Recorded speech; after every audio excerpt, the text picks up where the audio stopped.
Continuando con la parte 3 de esta clase, cavidad orbitaria, que está ubicada a nivel del macizo medio sensorial. Tenemos a este nivel, esta cavidad orbitaria, ¿no?, que es una pirámide de base cuadrangular, cuya base está en la parte anterior y cuyo vértice está en la parte posterior.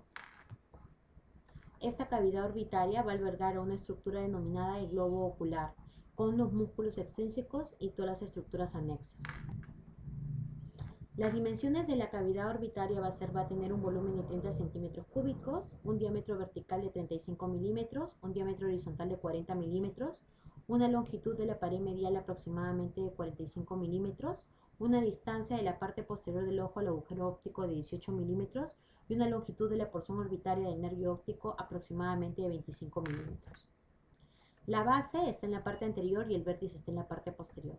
En la base vamos a detallar evidentemente las estructuras como el hueso frontal, el malar, ¿no?, la apófisis ascendente del maxilar superior, y en el vértice, que es la parte profunda, encontramos lo que vendría a ser la hendidura efenoidal, el espacio que queda entre las alas menores y las alas mayores del efenoides. A ese nivel encontramos en el vértice un anillo, el anillo de zinc, que lo divide o se divide en tres espacios. Por delante del anillo, el nervio lagrimal, el nervio frontal, ramas del oftálmico, el nervio patético, que es el cuarto par craneal. Por el anillo pasa el tercero, el cuarto par craneal, el nervio nasal y la vena oftálmica superior. Por detrás del anillo pasa la vena oftálmica inferior. En la cavidad orbitaria, la pared superior va a estar comprendida por la cara inferior del hueso frontal, por las alas menores del efenoides, ¿no?, la articulación que se da entre ellas, algunos llaman la fisura frontoesfenoidal, y lo que vendría a ser las dos fositas, la fosita interna, que es la fosita troclear de la polea del músculo oblicuo mayor o superior del ojo, y la fosita lagrimal, que es la fosita que está en la parte lateral. En la pared inferior está conformada por el maxilar superior, por el hueso malaro cigomático, por la lámina perpendicular o transversa, del hueso palatino, y a ese nivel encontramos un conducto que va a drenar directamente o va a desembocar directamente en el agujero infraorbitario, ¿no? Luego, en la pared lateral está directamente con el ala mayor del efenoides, con parte del hueso cigomático, ¿no?, y con la apófisis lateral del hueso frontal.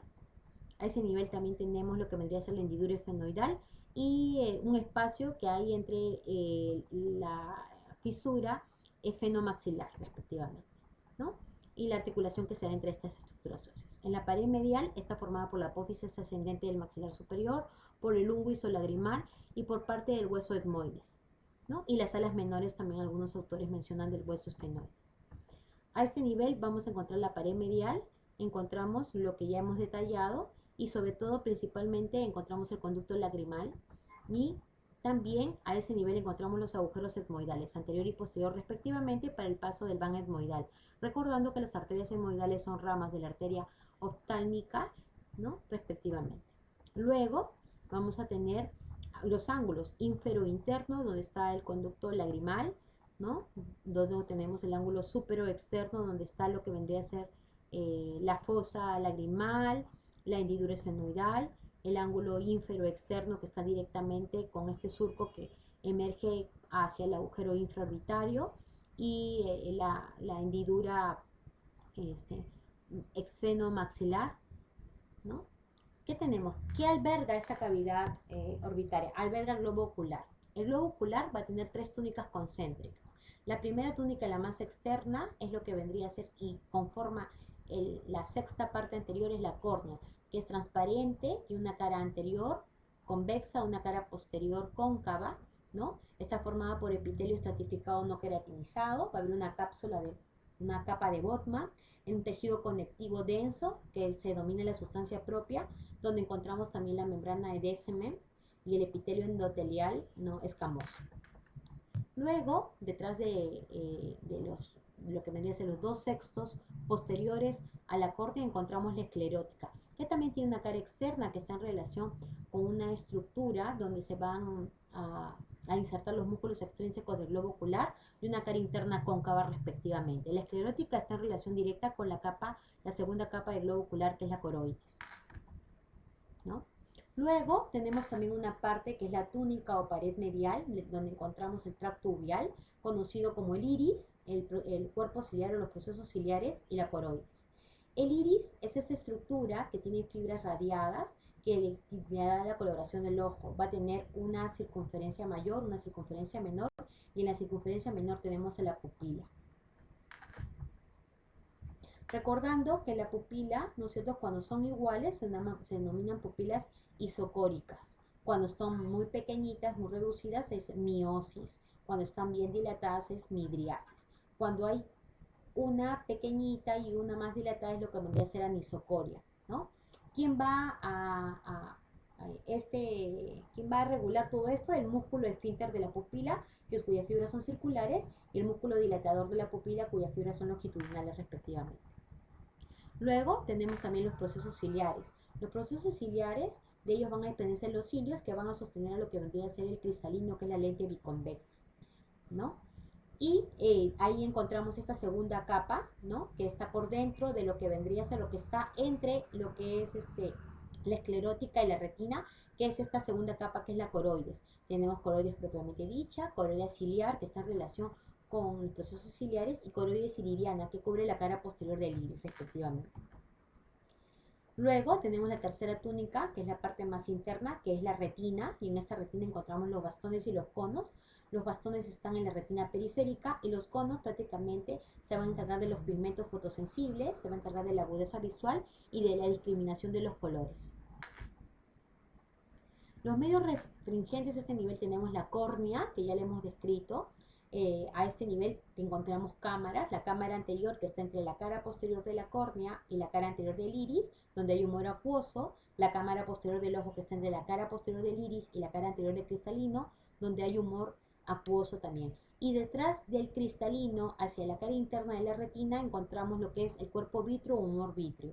Hay que recordar que el humor acuoso, ¿no?, se produce más o menos aproximadamente de 3 mililitros al día, y se drena a través de lo que vendría a ser el canal de Schlemm, ¿no?, entre el canal que se encuentra entre el iris y la córnea, o entre el ángulo iridio-corneal. Otros medios restringentes tenemos el cristalino, que es esta lente biconvexa, el cuerpo vítreo y el humor vítreo, que está en la parte posterior del globo ocular. Los músculos oculomotores, entre ellos tenemos el músculo elevador del párpado. Este músculo elevador del párpado, que es el que se ocupa prácticamente del párpado superior, que está inervado por el tercer par craneal. Luego tenemos otros músculos oculomotores, como el recto superior, ¿no?, el recto inferior, ¿no?, el recto interno, el recto externo, y hay que recordar que los músculos rectos están inervados por el tercer par craneal. El recto superior tira el ojo, el globo ocular hacia arriba, el recto inferior hacia abajo, el recto interno o medial hacia adentro y el recto externo lateral hacia afuera. Y luego tenemos los músculos oblicuos, oblicuo superior o mayor y oblicuo inferior o menor.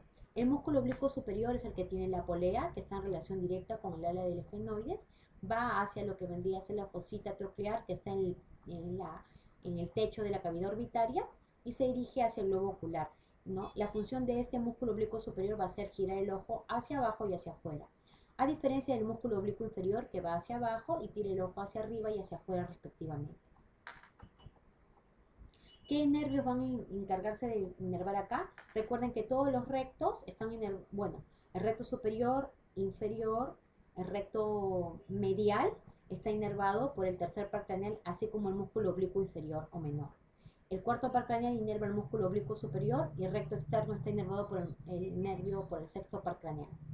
También dentro de la cavidad orbitaria está el quinto uno con sus 3 ramas, la rama frontal, la rama lagrimal y la rama etmoidal respectivamente.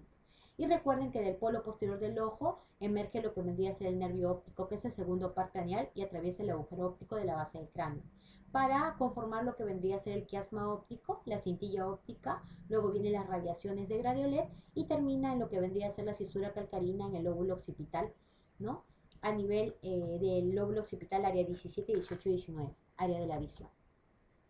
¿Quién va a irrigar lo que vendría a ser el globo ocular? Una rama, ¿no es cierto?, de lo que vendría a ser el globo ocular, neutralmente la arteria central de la retina, que es rama de la arteria oftálmica, que a su vez es rama de la carótida interna. y la parte extrínseca del ojo por las ramas musculares superiores e inferiores respectivamente, la glándula lagrimal por la arteria lagrimal, que es rama también de la oftálmica, respectivamente. ¿Cuáles son la parte anexa? Tenemos los párpados, tenemos un párpado superior con un borde superior adherido, un borde inferior libre, una cara externa, una cara interna. En el borde inferior de ese párpado superior tenemos las pestañas, que hacen un promedio de 100 a 150 pestañas. El párpado inferior tiene una cara externa, una cara interna, un borde inferior adherido, un borde superior libre, donde tenemos un promedio de 50 a 75 pestañas. En la parte superior tenemos la parte ciliar, las cejas, que es un conjunto de pelos que va a tener pues una cabeza, un cuerpo, una cola respectivamente. Y otros anexos, vamos a tener lo que vendría a ser toda la parte de las vías lagrimales, con la glándula lagrimal, con los conductillos lagrimales. Recuerden que la glándula lagrimal en un momento de emoción o irritación física va a producir o va a fluir de manera copiosa sobre el margen palpebral, lo que es la epífora. Entra en lo que debería ser por atracción capilar a los puntos lagrimales, se aplica la atracción a nivel de la fascia que envuelve el sacro lagrimal, ocasiona que los conductillos se acorten y generen una presión negativa dentro del saco.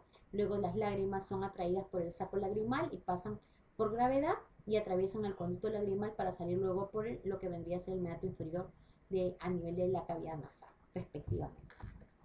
Eso es todo la clase de hoy. Les agradezco su atención.